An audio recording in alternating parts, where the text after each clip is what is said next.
Bonjour à tous, j'espère que vous allez bien, que vous avancez comme vous le souhaitez sur votre VAE. Aujourd'hui, on va parler livret 2 et on va surtout s'interroger sur le fait de savoir comment avoir plus d'idées pour son livret 2 et justement pour alimenter son écrit en lien avec la certification que vous visez, ça va de soi.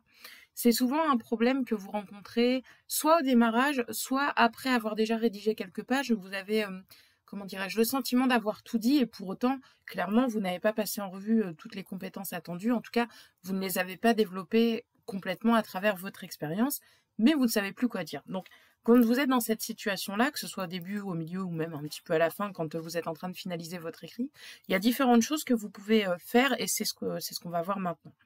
La première chose déjà que je voulais vous indiquer, c'est d'oublier le fait que vous écrivez pour un jury. Essayez simplement. Il y a la méthode interview qui fonctionne bien, j'avais fait une vidéo là-dessus, vous pouvez la retrouver sur la chaîne. Essayez de vous dire que vous allez rencontrer une personne, ça peut être un journaliste ou quelqu'un qui fait une enquête sur votre métier, sur votre structure, et vous allez devoir lui livrer en une synthèse assez réduite ce que vous faites pour incarner votre métier. Donc, partant de cette image-là et zoomant, on va vraiment zoomer sur cette interview.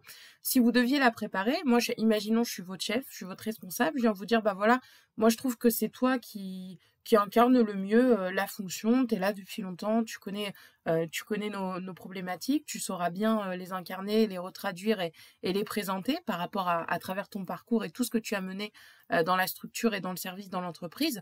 Bah, voilà, prépare-le, t'as du temps, en l'occurrence vous avez un peu de temps pour votre livret 2, et bah, si vous deviez faire ça dans cet exercice-là, si vraiment vous vous mettiez dans cette fonction-là et dans ce rôle-là, qu'est-ce que vous diriez aux journalistes qui vous interrogeraient par la suite? Évidemment, le support, ça va être de respecter la trame de votre livret 2, surtout s'il y a des fiches à compléter ou des rubriques à respecter. Ce sera moins vrai pour les licences et les masters où en règle générale, vous partez d'une feuille blanche. Premier moyen, première méthode, première idée pour vous aider. Déjà, vous pouvez prendre ça si jamais vous êtes bloqué et que, évidemment, cette méthode vous parle. Je ne suis là que pour vous outiller.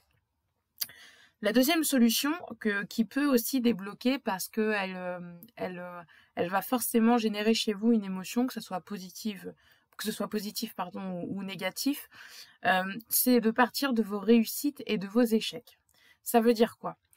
Dans votre carrière, il y a forcément des choses qui se sont bien passées et d'autres un peu moins. Alors quand on est dans un univers un peu plus commercial, en règle générale, c'est rythmé par les objectifs et les résultats. Et c'est assez facile de reprendre ces résultats et de voir là où on a plus ou moins réussi, là où on a plus ou moins échoué parce que on n'a pas forcément réussi à atteindre tout du premier coup. Quand on est manager, ça peut être plutôt accompagner une personne, la faire sortir d'une situation, la faire progresser, voir le summum pour un manager, voir la personne que vous aviez dans votre équipe passer lui-même manager ou accéder à un poste vraiment top parce que vous l'avez accompagné, vous lui avez confié des choses, il a développé ses compétences, il a réussi, il a obtenu des résultats et là, magnifique, la personne même accède à des postes qui parfois sont bien au-dessus du vôtre et là c'est vraiment génial quand ça arrive. Pour vous donner d'autres idées, quand je pense notamment aux personnes qui travaillent dans le social, c'est vrai que vous n'avez pas forcément des objectifs, je dirais, comme un commercial par exemple, mais pour autant vous accompagnez des personnes et ces personnes peuvent être en réussite parce qu'elles ont réussi à obtenir un travail, vous les avez aidées. Je pense notamment aux éducateurs qui travaillent en foyer d'urgence. Ça peut être de le remettre sur le chemin du travail ou alors lui faire reprendre des études, le réinsérer, lui redonner une scolarité, etc., lui redonner des bases, lui redonner un cadre, lui redonner un peu d'estime de soi. C'est là-dedans, c'est dans ces réussites-là que vous allez pouvoir trouver une idée. Et en fait, quand vous allez vous remémorer ça, rappelez-vous comment vous avez fait, quel accompagnement vous avez mené, si c'était dans le travail social, si vous avez vendu une prestation, comment vous y êtes pris, quel argumentaire, comment vous avez contacté votre client, comment vous avez prospecté avant. Essayez comme ça de partir d'un fait et de revenir en arrière pour vous remémorer tout ce qui s'est passé et conscientiser vraiment votre expérience et puis livrer quelque part le processus que vous avez mené, vous, en tant qu'éducateur, en tant que commercial, en tant que manager, pour accompagner cette personne. D'accord? Donc ça, c'est une deuxième méthode, si ça vous intéresse, de partir de vos réussites ou de vos échecs et de montrer comment ensuite vous avez rebondi ou corrigé quelque chose pour que ça n'arrive plus. Ça peut être aussi un moyen. Évidemment, je le précise, il faut que ce soit en lien avec l'attendu de votre diplôme, hein. N'allez pas trouver une idée sur, je sais pas moi, une vente que vous avez menée, si vous avez ensuite mené une reconversion et que vous visez un métier d'éducateur. Ça n'aura pas de sens.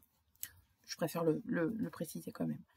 Le troisième moyen qui va vous donner des idées, et là c'est vraiment des idées nos limites, c'est de lire.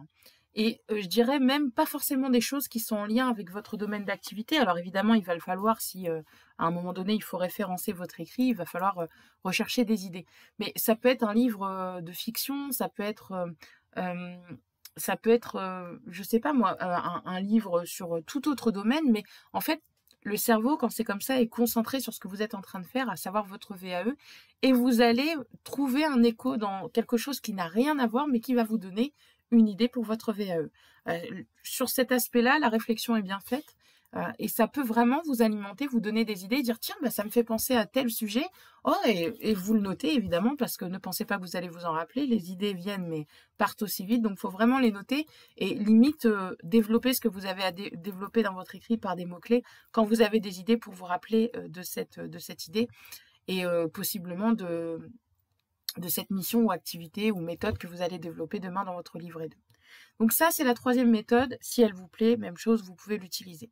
La quatrième méthode, ça va être de regarder dans votre petite boîte à outils vos suivis que vous avez, surtout si vous êtes sur le poste qui aujourd'hui va vous permettre d'obtenir votre diplôme demain. Donc regardez vos suivis, vos comptes rendus de réunion, tout ce qui va vous permettre en réalité de vous remémorer tout ce que vous avez fait.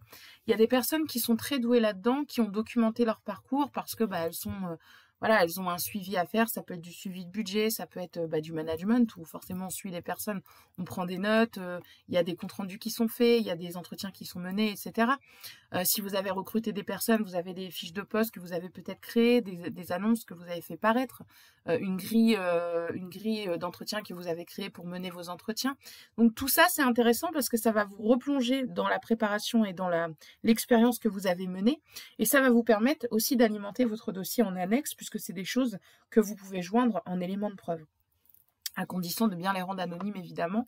Mais vous voyez, c'est un peu de matière, vous allez aller fouiller dans ce que vous avez fait et en même temps ça va vous rappeler plein de choses que vous avez oubliées parce que nécessairement vous êtes passé à autre chose avec les années et c'est bien normal. La dernière idée que je voulais vous donner, et on s'arrêtera là-dessus, c'est de prendre votre fiche de poste ou une fiche de poste de votre métier si vous n'en avez pas. L'idée, ça va être de partir d'une base thématique qui a été cartographiée avec des compétences. Vous pouvez également le faire évidemment avec votre référentiel de compétences qui est cartographié de la même manière, mais ça va vous donner les grandes lignes et dans ces grandes lignes derrière, essayez de noter des éléments de votre parcours qui peuvent coller à ces grandes lignes. Et l'idée, c'est vous allez le faire pour chaque compétence et voir après s'il n'y a pas un événement dans votre vie, une expérience, une situation, un rendez-vous, une réunion menée qui pourrait vous permettre de valider plusieurs compétences une à une et de le choisir comme activité, comme mission, comme sous-partie, comme situation, comme expérience pour demain convaincre votre jury que la somme de ces compétences vous permet effectivement d'obtenir le diplôme que vous visez. Donc voilà ce que je voulais vous dire. C'était vraiment une récap de ce que je considère comme étant une base, une petite boîte à outils. Alors, évidemment, il y en a plus, je ne peux pas tout dire en un podcast, mais l'idée, c'est vraiment de vous donner comme ça des petits outils pour vous aider. Et si évidemment vous avez besoin de davantage d'outils, je le rappelle, mais il y a l'e-book 101 idées, 101 compétences à développer dans votre livret 2 qui vous donnera, au-delà des idées et des compétences, des ressources en complément. Ça peut pointer vers des articles, des guides, des vidéos que j'ai réalisées, des trames pour vous aider à rédiger vos motivations, votre écrit, votre conclusion, trouver des sources, etc. Bref, c'est ma petite boîte à outils que je vous offre avec plaisir. Je vous souhaite en tout cas une très belle journée ou soirée. Peu importe le moment où vous me regardez. Et puis, quant à moi, je vous retrouve prochainement pour un nouveau sujet qu'on traitera ensemble autour de la VAE. À bientôt.